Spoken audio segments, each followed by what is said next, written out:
You will learn how to rewrite text in Microsoft Word from this video using the Copilot AI tool in Word. The first step you need to take is to launch your Word document, right, that contains the text. So here is what I have here. I want to use it as an example. Okay, let me remove the hyperlink here first. Okay, so the next step you need to take is to highlight the text you want to rewrite.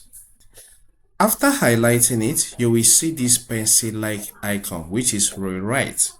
But note, for you to have this inbuilt Copilot tool in your Word document, you must be subscribed to Microsoft 365. So it's a premium feature, and I'm subscribed. So click on that rewrite. Then it gives you some options.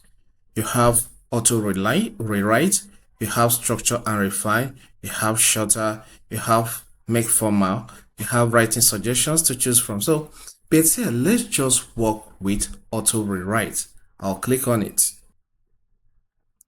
Then it has come up. Okay, it's coming up with some things, and now it has come up with the result. So once it's finished rewriting it, it will give you some options. Do you want it to replace the existing one, or do you want it to be inserted below? I like going with this option because it helps me to compare both and make sure that everything is accurate before I delete the main content. So I will click on insert below, and it is now inserted below. So look at the new one here. So I will make the division. So the new one is this one. So I can decide, okay, I want to use this after comparison. All right. Another thing you should know is this. If you don't want to use this icon here, what you need to do is highlight the text first. All right. After highlighting the text, you see this Copilot logo at the end, at the top right here. Click on it.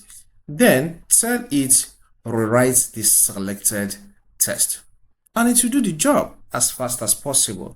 All right. So after you have finished typing the instruction, press the enter key of your computer keyboard. It will be executed. If this video helps, consider subscribing, hit the like button, and leave a comment in the comment section. Thank you, and see you some other time.